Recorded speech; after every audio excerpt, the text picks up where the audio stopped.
What's up YouTube, Hoonzilla here. Guys, if you watched my video yesterday, you saw that we went and picked up the Nissan 240SX with the RB25DET Swapped. So today, we really need to go check the car out and kind of get a list together of what we're going to do. It's not like the prettiest of days outside, but I think that we're going to go ahead and take Godzilla.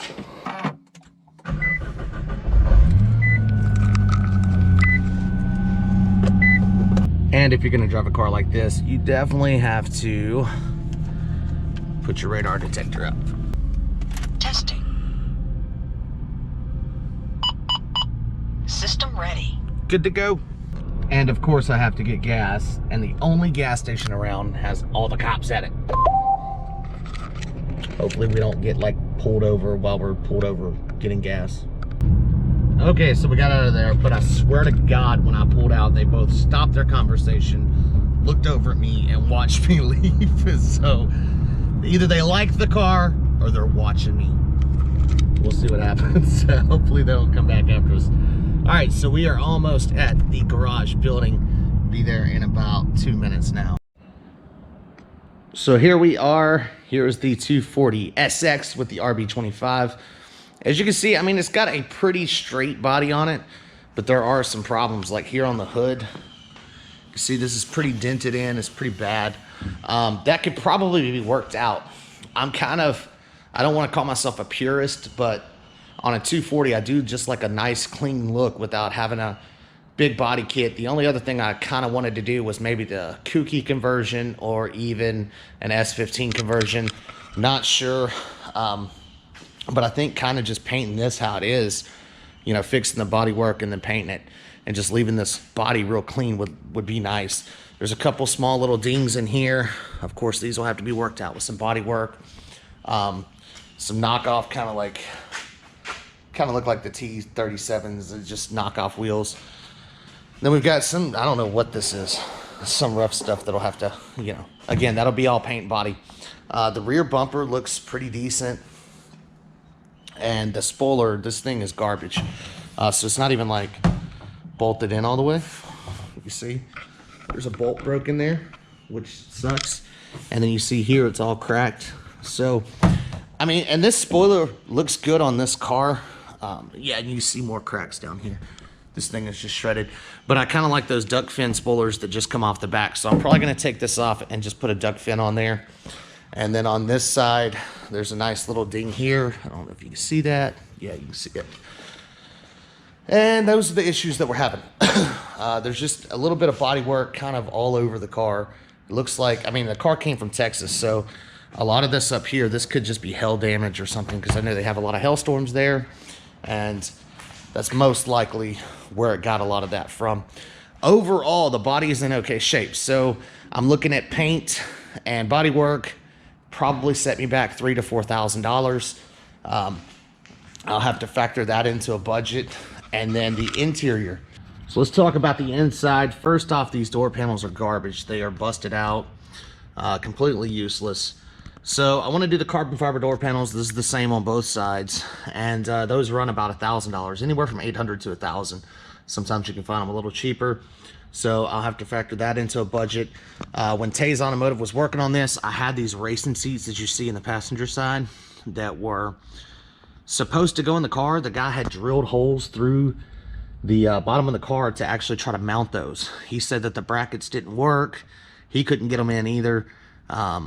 On the budget that we were on, it wasn't going to work out with the time frame that we were dealing with either.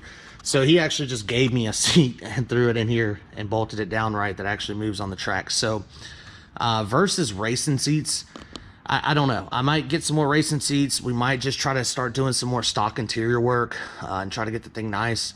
We're just going to kind of go with that and see what we can do. Actually, inside the car here, this console isn't really too terrible. There's like a little crack here next to the radio part, but that's actually a separate piece, so I could probably find one of those. This is missing the heater and AC controls, which I think are supposed to be in the car somewhere. We'll have to look around for them. I know the dash is cracked almost like every one of these, and it's kind of pointless, I think, to try to buy another one that's not cracked because it's just going to crack. So we might try to pull this out and do something creative, maybe do some tweed or something. The headliner in here, it's decent. It's not bad. And moving on to the back. Hey, there's our AC control panel, D, but it wouldn't stay in. So the guy had pulled out these seats completely out of here, and you know, it's got a split in the carpet now, and then he had these racing harnesses installed. But what I want to do is probably try to find some rear interior pieces, or just go ahead and do a roll cage in the car. The roll cage is probably gonna be more likely, but I do want to clean up that seat delete, make it look a little nicer, just to get it in better condition. So we'll kind of have to budget that out and see which way we want to go, and we'll move on to the engine bay. When we dropped the car off with him, he actually had to put a new wiring harness on the vehicle. So you can see a lot of the wiring has been cleaned up. It looks pretty good. I think everything under here could be polished up a little better, kind of just fixed up a little more, and it would look great. The engine bay itself being dirty, this white, you can see all the grime and stuff in here. Once we get a paint job or whatever, we can kind of get all that cleaned up as well, and that would help tremendously. And maybe even get a different hood so we don't have to deal with all this crap on here. I don't know, maybe a carbon fiber hood or something. Now, he did a really good job, like I said, under here. He built this custom catch can. It's really nice welded in here. The lines that run to it and feed it are really clean looking. We've got the Garrett turbo in there, so that looks good. This is actually on HKS suspension, and I'm gonna have to get in there and kind of take a better look at that. Mind you, he also did the brakes. So these are all new brakes all the way around the car. These came out of a 300ZX. So that was another big piece. Under the hood here, the biggest thing that I probably want to do is go ahead and get a polished intake manifold, because you see he polished the valve covers, and I think that those look fantastic polished. I really like the way that this came out. This fuel rail, if you can kind of tell, it is somewhat fading, so I want to get a new one just to go ahead and match it out. I'll probably do it red. I really like the red parts, and then maybe paint this timing chain cover. So we will see what all else we need to do. Under here, it's pretty nifty. I mean, it looks good. Everything's kind of good to go. It could be better, you know, so we're gonna get some engine dress kit, maybe here or there, maybe cover some of these lines with some nice braided cable or something, just to kind of clean some of it up. But overall, I think under the engine bay is pretty good already. The headlights, the front of the car, I probably want to do the kooky conversion, or at least get some aftermarkets that look a lot better than this. You see they all yellow out and fog up like that. You can't see in them, so kind of sucks. But overall, I think from looking at everything, we're going to have a few more $1,000s to spend. So I'm going to flip this around and we're going to talk about that for a second. All right, guys, so now you see what we're kind of looking at and what we're faced with. Right now, at this very moment, I'm at a crossroads with this vehicle. When I bought the car, it was actually supposed to have already been done, already ready to go, already tuned up, so I spent a little bit more money than I should have. It was my fault because I didn't personally go and check out the vehicle. I sent some of my employees who thought that everything was on the level. They came back. Once I took delivery, I realized that I kind of screwed up. So I sent it to Taze Automotive. We had a budget of about $5,000 we were working with.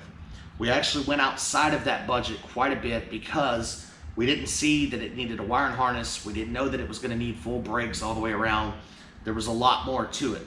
So we ended up shooting just a little over budget, right around $6,800. So with that and the price of what I spent on it originally to purchase it, it's got me in the car for quite a lot. So the crossroad and the issue that we have here is I could either sell it like it sits and try to recoup some of my money, but that would put me probably still losing a couple $1,000s, and who likes to lose money? Or I can continue to build it and kind of knock out this list of things that we just went over, which I think is probably going to run me another 6 or 7 grand easy to continue to build it and get it the way I want. And then I would have a really nice custom show car that was tuned up, producing a pretty good bit of horsepower and a fun car to play around with.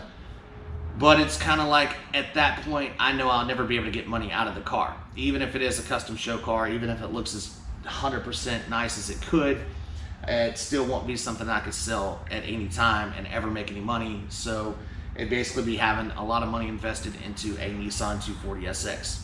Now it does have the RB25, which is awesome. There's not a lot of people who do this swap and do it right. And this one is done right. So I kind of don't know what to do, guys. If you could drop a comment below, let me know what you guys think we should do. If we should go ahead and try to scrap it or go ahead and keep building on it. Let us know. We really appreciate you watching, and make sure you like and subscribe for more videos in the future. We'll catch you next time.